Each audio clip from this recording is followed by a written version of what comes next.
Assalamualaikum warahmatullahi wabarakatuh. Perkenalkan, saya Rahima Ramdhani, jabatan Bilen Terampil dari Puskesmas Berangas, Kabupaten Kota Baru. Saya sebagai peserta Latsar CPNS tahun 2025, Kabupaten Kota Baru, golongan 2, angkatan 4, kelompok 1. Pada kesempatan ini, perkenankanlah saya untuk memaparkan hasil tugas yang telah saya buat mengenai analisis isu efektivitas kinerja individu berdasar tupoksi.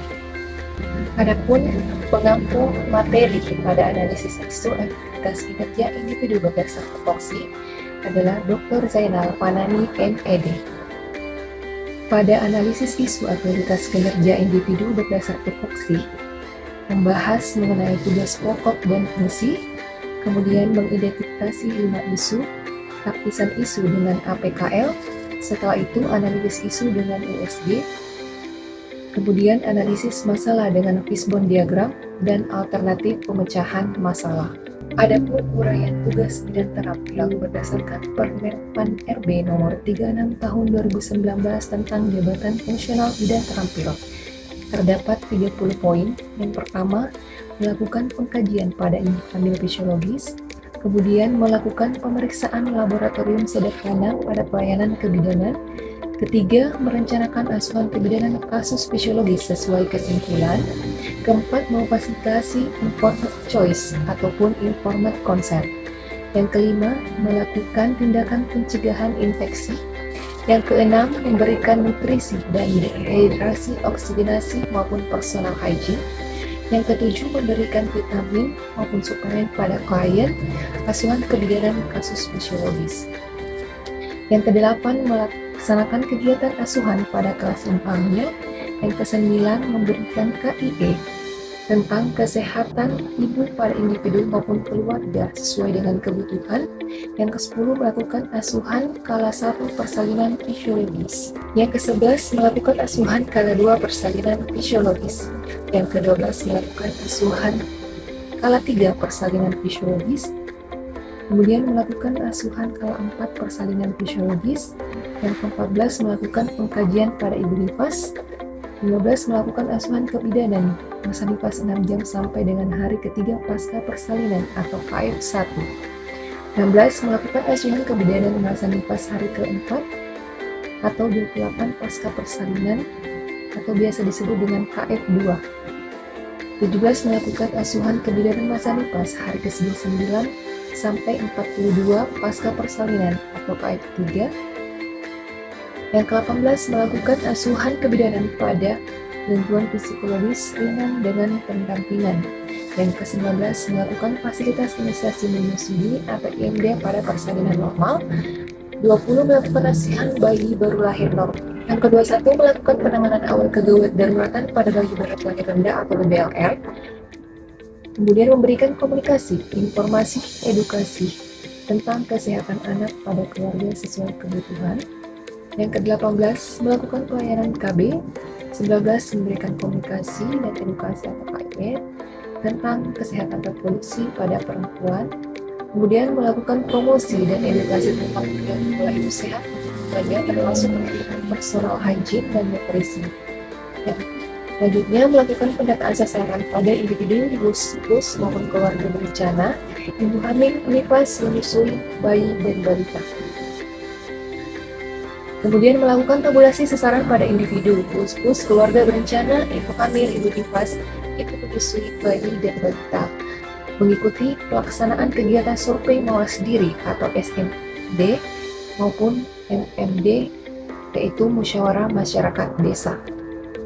Melaksanakan pelayanan kebidanan di Posyandu, Posbindu, kampung keluarga ataupun kampung KB atau tempat lain sesuai penugasan. Dan yang terakhir itu melakukan pemberian imunisasi rutin sesuai program pemerintah pada anak sekolah. Berdasarkan tupoksi bidang tersebut, maka didapatkan 5 isu berdasarkan tupoksi. Yang pertama itu kurangnya kesiapan dan kesediaan sarana untuk melakukan penanganan awal kegawat daruratan di fasilitas pelayanan primer. Yang kedua, potensi kelebihan beban kerja yang dapat mempengaruhi kualitas pelayanan di kedua area tersebut, serta meningkatkan risiko kelelahan atau burnout pada bidan. Kemudian yang ketiga, masih ada ibu hamil yang terlambat melakukan pemeriksaan kehamilan atau tidak lengkap kunjungannya, sehingga bidan kesulitan melakukan deteksi dini resiko tinggi atau RESTI. Keempat, masih ada pasangan usia subur yang ragu menggunakan kontrasepsi, sehingga bidan kesulitan dalam melaksanakan atau meningkatkan cakupan KB mencegah kehamilan resiko tinggi.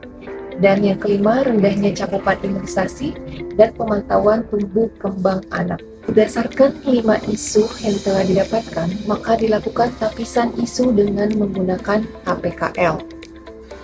APKL adalah singkatan dari aktual, problematik, kelayakan, dan layak. Ini adalah sebuah alat analisis atau teknik yang digunakan untuk menyeleksi dan menilai kualitas isu atau masalah. Tujuannya itu untuk menentukan isu mana yang paling prioritas untuk segera dicarikan solusinya. Pertama, kurangnya kesiapan kesediaan sarana penanganan awal kegawat daruratan di fasilitas pelayanan primer. Dari APKL, didapatkan total skornya itu adalah 19. Kemudian isu yang kedua, potensi kelebihan beban kerja yang dapat meningkatkan risiko kelelahan atau burnout pada bidan.